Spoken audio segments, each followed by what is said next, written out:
Hey, Pat. What's going on, man? How you doing? How you doing? Good to see you. I love you. Love you too.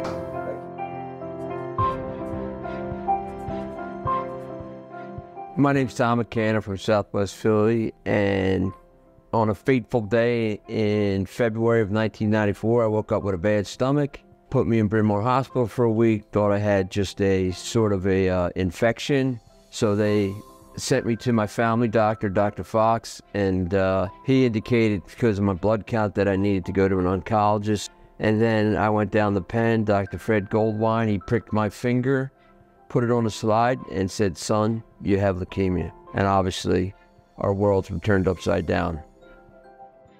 As this is one of the earliest pictures of what I looked like. Shortly after my treatment at Penn, I went from 195 pounds to 145 pounds. It's not a good diet.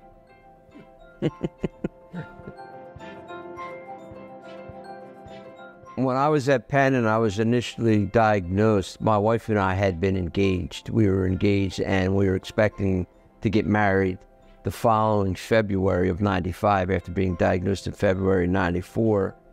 And I love my wife so much because my parents approached Lori and said, "Lori, you know, you get back out of this, you know, my mom and dad were like, we'll take care of him. You don't have to be stuck with this." And my wife looked at him and like, are you nuts? In June of 94, we got married in February of 95, and then I relapsed in September of 95.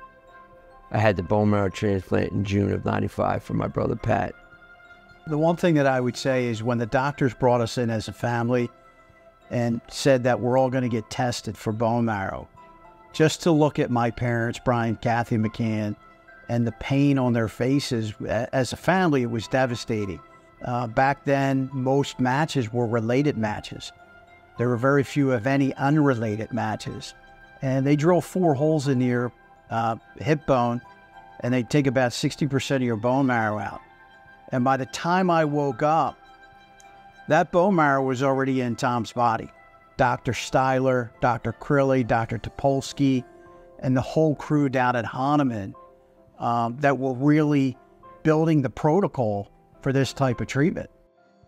I can remember it vividly.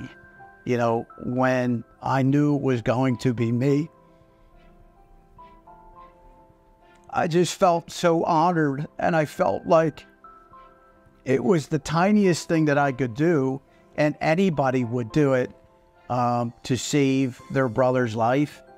And it was just such an honor to be put in that position.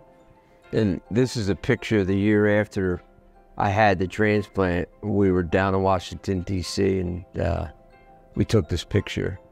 And I'm grateful for my brother for obvious reasons. To make that sacrifice is unbelievable. And not only make the sacrifice then, I mean, from then on now, my sister-in-law, Christy, and Pat have, you know, been by my side, and I could call them anytime, and, you know, they'll be there for me and Lori. And it's very amazing that I have that support, and it's been incredible. And my brother Brian and my sister Kate. Since I've had 8 relapses, since, you know, that initial remission and a diagnosis. And so I had a brain tumor, I had testicular cancer, I had a tumor in my shin, tumor in my hand. It set the clock back, because I'd get the 4 years and I'm like, I just need 1 more year, and then I'd get the tumor in my brain. And at that time I had my kids. That was the most devastating. They were young. How do I tell them?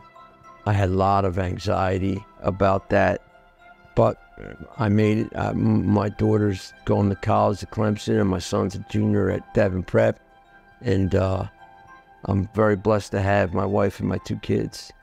It's like the old Rocky quote, it's not how hard you can hit, it's about how hard you can get hit and keep moving forward.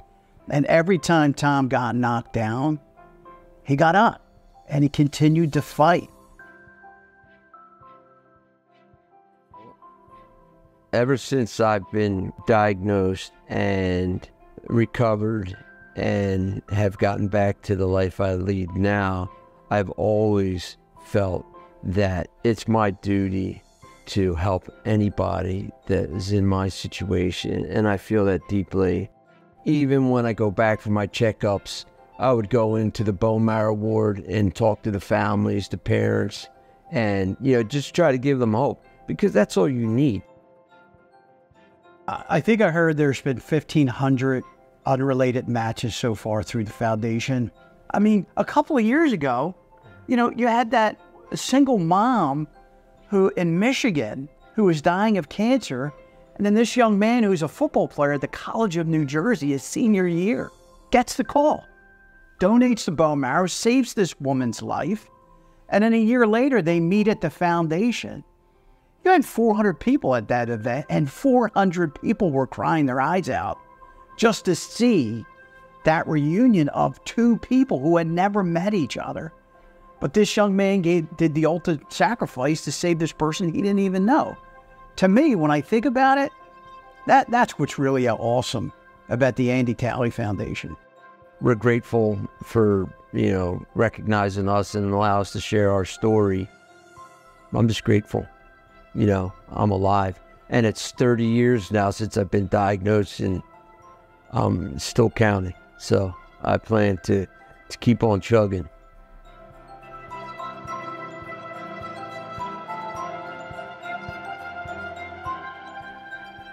The brotherhood of Marrow. The bond we share can never be broken. Feelings I have for you are often left unspoken. Giving of yourself seems to be your special talent, occasionally forcing you to be heroically valiant. Watching you develop into a young man has been an experience. Life's tribulations has offered little or no interference. The wisdom you possess far exceeds your age. The success you enjoy are an excellent gauge. The positive attitude you maintain is a true inspiration. Depth of character never comes into question. An outstanding role model you will make. The trails you will blaze cause me to quake. I am truly blessed and proud to be your brother.